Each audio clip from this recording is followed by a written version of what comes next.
کہا کہ عرض کیا یا رسول اللہ سب سے زیادہ میرے حسن سلوک کا اور حسن خدمت اور حسن صحبت کا حقدار کون ہے؟ سب سے زیادہ من حق الناس حسن صحابتی.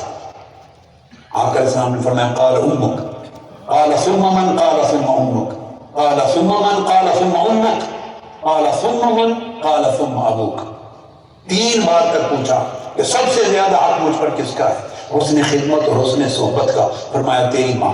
پھر فرمایا تیری ماں. پھر فرمایا تیری ماں.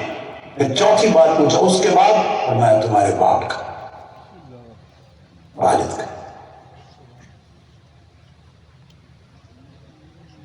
والد پریشان نہ ہو جائیں، ان کا میں سبجیکٹ بعد میں لے رہا ہوں ایکسکلوسیو. ام المومنین حضرت عائشہ صدیقہ رضی اللہ تعالیٰ عنہ فرماتی ہیں، اور یہ حدیث مسند احمد بن حنبل میں ہے. حسین بھائی ہنس پڑے اور حسن بھائی، کیونکہ وہ تو والد ہیں نا، سمجھے والدہ کے حق ہو رہے ہیں تو ہم کہاں گئے، آپ کی بھی ابھی باری آ رہی ہے. ام المومنین سیدہ عائشہ صدیقہ رضی اللہ تعالیٰ عنہ فرماتی ہیں کہ آقا علیہ السلام نے فرمایا، حضور علیہ السلام نے قال رسول اللہ صلی اللہ علیہ وسلم نمت فرأیتنی فی الجنہ. آقا علیہ السلام نے اپنا خواب بیان فرمایا. آقا علیہ السلام فرمایا عائشہ مجھے خواب آیا، میں سویا، میں نے خواب میں اپنے آپ کو جنت میں دیکھا کہ میں جنت میں تھا.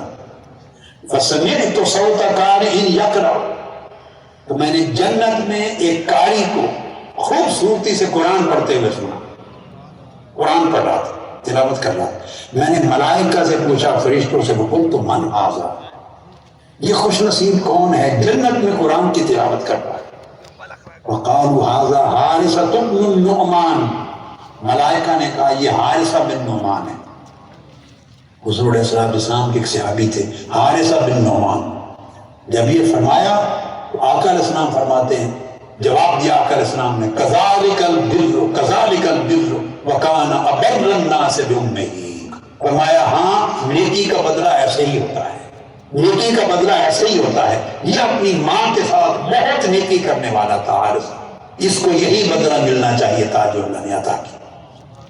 یہ منظر آقا علیہ السلام نے خود خواب میں دیکھا اور بیان فرمایا.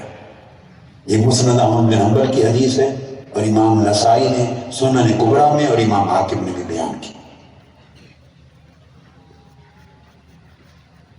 آپ نے حضرت اویس قرنی رضی اللہ تعالیٰ عنہ کا نام سنا ہے، آپ میں سے ہر ایک نے سنا.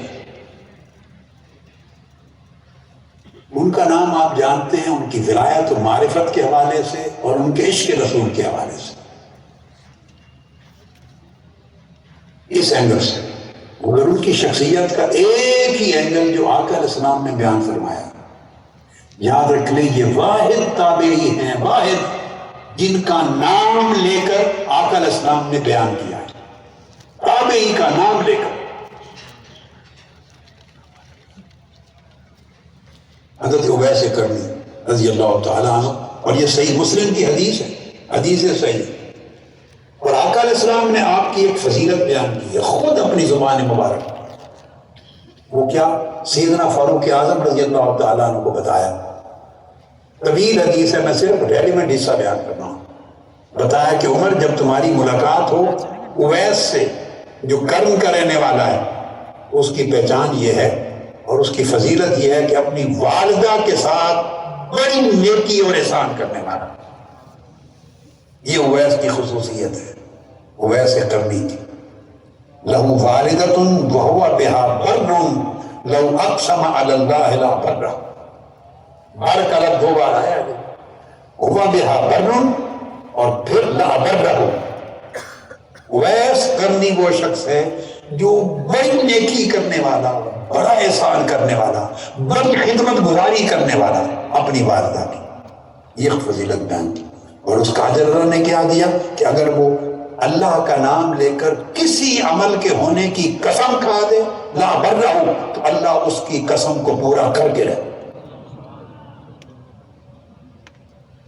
اب یہ جو 2 ٹکڑے ہیں جڑے ہوئے ایک ہی مقام پر، یہ معنی اس طرح کا دیتے ہیں کہ والدہ کے ساتھ سیدنا اویس قرنی رضی اللہ تعالیٰ عنہ کی اس بے حساب نیکی کا بدلہ اللہ نے اس کے لیے اس طرح دیا کہ جیسے حضرت اویس کرنی ماں کی کوئی بات نہیں ٹالتے، جتنے وہ کرتے ہیں جائز ہو، بشرطے کہ جائز.